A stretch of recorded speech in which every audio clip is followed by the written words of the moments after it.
Assalamualaikum warahmatullahi wabarakatuh. Selamat siang, halo sobat pemilih. Kembali lagi pada podcast BPK Kecamatan Pojentrek. Nah, podcast kali ini akan membahas tentang kisah heroik Pantarlih di balik data pemilih. Nah, sebelumnya saya perkenalkan dulu, nama saya Maria Zulfa dari Kecamatan Pojentrek. Pantarlih ini merupakan ujung tombak atau mempunyai peran penting ya dalam pemutakhiran data di Pilkada 2024 ini. Tentunya saya juga tidak sendirian. Saya bersama dengan dua narasumber ganteng-ganteng kita ini. Boleh perkenalan dulu, Mas Tommy. Oke. Nama saya Tommy Febrianto, saya kelahiran asli Pasuruan. Lebih tepatnya tanggal 18 Februari 1998. Dan ini rekan saya. Perkenalkan, nama saya Fatkur Rojak. Saya kelahiran dari Pasuruan, tanggal lahir 2001. Oke. Mas Tommy sama Mas Fathur ini berperan sebagai Pantarlih kan di sini ya. Kira-kira bekerja di daerah mana? Lebih tepatnya sih di Desa Warungdowo, Kecamatan Pojetrek, Pak. Dan kita mewakili TPS 8. Oke, di TPS 8. Di Warungdowo sendiri ada berapa TPS sih, Mas? Untuk TPS-nya itu ada 9. 9. Oke. Kalau di TPS-nya Mas Tommy dan Mas Fathur ini jumlah pemilihnya sudah berapa yang terdata?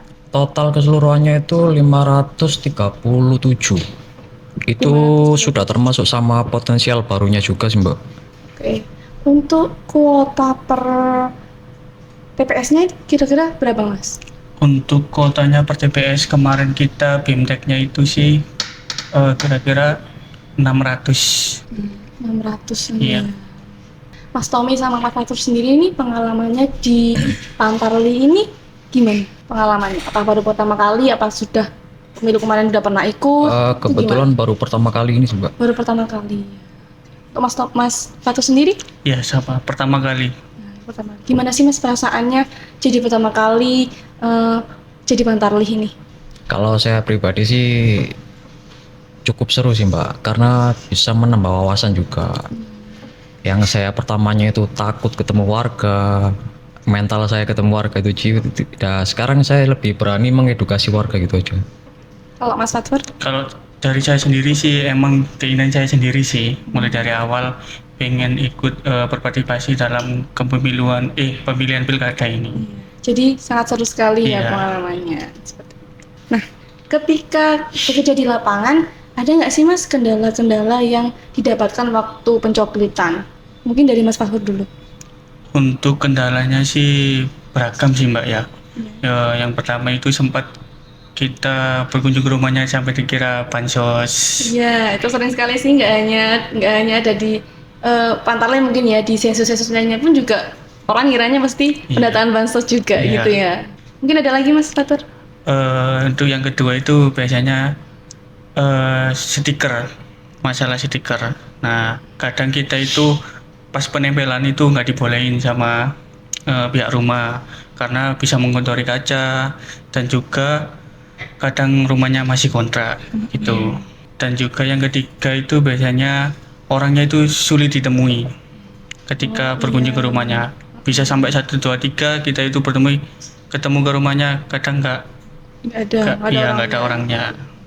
Dari beberapa kendala yang disampaikan oleh Mas Fathur, mungkin ada solusi atau tip and triknya, maksudnya dalam menghadapi kendala-kendala tersebut, Mas. Mas Tommy mungkin punya. Kalau bicara soal solusi sih lebih pastinya kita kan harus mengedukasi ulang kembali warga yang bersangkutan, Mbak ya. Misal contoh warga yang untuk tidak mau ditempeli stiker. Iya. Ya, kita harus mengedukasi ulang bahwa penempelan stiker itu wajib karena sudah sesuai prosedur e-coklit. Kalau untuk warga yang tidak bisa ditemukan, kita coba kontak dulu. Atau mungkin telepon, WhatsApp, atau yang lain. Jika memang tidak kunjung ditemukan, kita input di aplikasi dulu. Kita buat data sesuai dulu. Mengenai data manualnya, kita nanti setor ke PPS jika warga tersebut memang tidak kunjung ditemukan. Kalau penempelan stiker itu Mas, gimana solusinya? Jika ada yang semisal nih aku menyewa rumah, aku nggak mau ditempeli, aku nggak boleh nih rumahnya ditempeli. Kalau ditempel di lemari aja gimana Mas? Boleh nggak gitu? Gimana Mas? Menurut sampean? Kalau ada kasus seperti itu, setelah kita edukasi, setelah kita jelaskan bahwa penempelan stiker itu wajib, kalau emang alasan warga tersebut seperti itu, gak apa-apa. Tapi dalam garis bawah kita lapor ke PPS dulu aja, atau pihak yang bersangkutan. Jadi seperti itu ya. Berbicara tentang aplikasi nih Mas ya, ada nggak sih kendala yang ditemukan di lapangan ketika penginputan data melalui e-coklit, aplikasi e-coklit ini? Mungkin Mas Fatur dulu. Untuk kendalanya aplikasi ini beragam sih Mbak ya. Yang pertama itu aplikasinya itu sering maintenance. Terus yang kedua itu kadang jaringannya. Soalnya jaringannya kalau nggak kuat itu bisa nggak sinkron datanya seperti itu. Terus yang ketiga itu biasanya tidak bisa membaca tanda baca seperti tanda petik gitu. Misal kalau ada nama Ma'ruf itu kan itu ada tanda petiknya, ketika dimasukkan itu nggak bisa langsung Jadi Ma'ruf. hanya Ma'ruf aja gitu ya? Ya seperti itu. Dari kendala yang disebutkan tadi, kira-kira ada nggak sih Mas solusi, tips atau triknya untuk mengatasi kendala tersebut? Mungkin Mas Tommy? Kalau untuk solusi sih tergantung pantarlinya sendiri Mbak ya, cara menyikapinya gimana. Kalau kita bicara soal aplikasi, saya setuju banget apa yang disampaikan sama Mas Fatur tadi. Soalnya kebanyakan pantarli itu titik problemnya itu emang di aplikasi. Aplikasi ya? Iya, contoh kecilnya seperti sinyal tadi. Kalau untuk tipsnya sih, kita harus lebih prepare dulu aja sih. Misal, kita harus mengenali area yang akan kita cover dulu. Bagusnya kita pakai sinyal A atau B. Dan saya sarankan banget itu harus jalan bareng. Gitu. Jalan bareng. Tapi kalau ketika jalan bareng, apakah tidak memakan waktu ya Mas ya? Emang memakan waktu, karena gini loh, pantarli itu nggak dituntut harus cekatan Mbak. Soalnya kita kan bekerja di bagian data. Iya, betul. Percuma kita selesai dalam misal 1 minggu kita selesai data 500 warga, tapi datanya nggak akurat. Sama aja bohong ya? Sama aja sama bohong. Terus Baik. untuk poin yang kedua tadi mengenai server yang sering maintenance ya, itu biasanya diinfo di grup WA oleh PPS yang bagian divisi data. Lah, nanti kita harus rajin cross check ke grup itu. Kalau emang server lagi maintenance, ya terpaksa kita harus fokus ke data manual dulu. Kalau emang ada warga yang masuk potensial baru, kita buat rekapan datanya aja secara manual. Kalau mengenai kendala yang terakhir untuk aplikasi yang tidak bisa membaca tanda baca ya, sebenarnya itu sih bukan masalah besar ya. Soalnya di penginputan data, saya kasih contoh ya, potensial baru. Kita kan input nggak berdasarkan nama saja. Kita kan input berdasarkan data diri warga. Berdasarkan kode itu ada NIK, NKK, alamat, tempat tanggal lahir, TPS mana, lengkap. Iya. Jadi walaupun misal atas nama Ma'ruf tadi kan harus inputnya itu pakai tanda baca MA, atas RUF. Gak apa-apa, kita input Ma'ruf saja. Nanti di sistem akan secara otomatis terdeteksi Ma'ruf yang kita maksud. Soalnya terbaca dari NIK sama NKK-nya. Ya, jadi NIK sama NKK-nya jangan sampai salah, karena itu data yang paling penting. berarti harus yang dicermati oleh pantarnya adalah ketelitian ya Mas, Ketelitian. ya. Salah nomor sedikit aja udah Iya. beda nih ya orangnya. Karena NIK kan nggak sama setiap orang ya. Seperti yang saya katakan lagi, gak perlu cekatan, cuman Iya. butuh akurasi yang tepat aja gitu aja. Teliti. Terus ya. Bicara mengenai itu, menurut Mas Fatur dan Mas Tommy nih, dukungan pemerintah tuh penting nggak sih? Pemerintah dan masyarakat deh. Pemerintah ya, penting banget sih Mbak menurut saya. Penting banget ya. Sangat penting banget. Kira-kira sampai saat ini apa sih yang didapat? Maksudnya apa dukungan dari pemerintah untuk Pantarli? Alhamdulillah untuk dukungan pemerintah saat ini sudah lengkap ya Mbak ya, kayak fasilitasnya kayak rompi, topi, maupun ID card, dan ATK yang lainnya sudah diberikan oleh Pantarli. Sudah lengkap tadi ya? Sudah lengkap. Untuk masalah identitas dan juga masalah perlengkapan. Jadi tinggal jalan aja gitu ya? Jadi warga itu sudah tahu gitu kalau oh ini Pantarli mendata gitu karena sudah ada identitasnya gitu ya Mas ya. Kira-kira dokumen pemerintah apa sih yang kurang menurutnya Mas Fatur nih? Kan tadi udah dapat rompi, udah dapat identitas, tinggal jalan aja. Mungkin ada yang kurang. Untuk saya pribadi sih dari segi kuota sih Mbak, karena kita itu ketika bertugas itu kan butuh sinyal yang bagus. bagus di aplikasi itu. Karena nanti kalau pas kita input data sinyalnya itu kurang bagus, nanti data itu bakal hilang Pak. Oh gitu jadinya. Iya. Mendal ya istilahnya ya. Nggak tersinkronisasi dengan sempurna.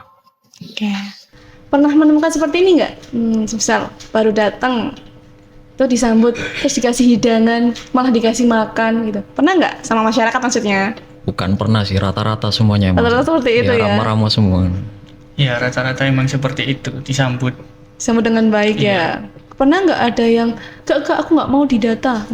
Buat apa pinjam-pinjam kakak? Buat apa? Mau buat pinjol ya gitu. Oh, alhamdulillah sih kasus seperti itu nggak ada di desa yang saya cover. Orang tua ini berarti termasuk masyarakatnya sudah teredukasi semuanya ya Mas? Ya, alhamdulillah.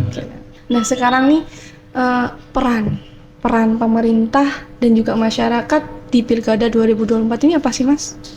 Menurut pandangannya Mas Fatur sama Mas Tommy sendiri nih? Kalau peran pemerintah itu sangat penting sih Mbak, kalau menurut saya. Karena apa? Kita itu ketika pesta demokrasi, tentunya kita itu harus sadar diri, terutama instansi pemerintahan itu harus bisa mengawal jalannya pesta demokrasi ya. Pesta demokrasi ini, terutama di Pilkada 2024 ini. Apalagi kalau hari H itu rawan terjadinya money politik. Hal-hal seperti itu. Ya. Kalau menurut Mas Tommy sendiri, peran masyarakat mungkin? Kalau peran masyarakat menurut saya sih lebih sebagai pemantau aja sih Mbak. Selama berjalannya acara. Buat jaga-jaga kalau seperti yang Mas Fatur katakan, kalau ada oknum-oknum yang berindikasi main money politik gitu aja. Oke, jadi mantau. Nah kalau udah ada, misal nih masyarakat nih Mas ya, tahu kalau itu main money politik. Nah masyarakat ini akan melaporkan kepada siapa? Bisa melaporkan ke petugas Tugas? yang disebut Bawaslu. Oh, berarti petugas yang di bawah Bawaslu itu ya? Iya. Oke, seperti itu. Sudah bahas tentang peran masyarakat, peran pemerintah. Nah, sekarang nih peran Pantarli untuk meningkatkan partisipasi pemilih gimana? Menurut Mas Tommy dan juga Mas Fatur? Untuk peran Pantarli kepada masyarakat ya, Pantarli ini nggak hanya menyokli saja sih Mbak, tapi juga sering mengedukasi atau mensosialisasikan kepada masyarakat dan mengingatkan kembali kalau ada pilkada serentak di tahun 2024 ini pada tanggal 27, yakni pemilihan gubernur dan wakil gubernur dan bupati dan wakil bupati kepada masyarakat. Ada lagi selain itu Mas? Kita juga sering mengedukasi, lebih tepatnya mengingatkan lagi ya tentang persyaratan apa yang harus dibawa untuk acara nanti, seperti surat undangan atau surat tanda C atau pemberitahuan dan KTP juga.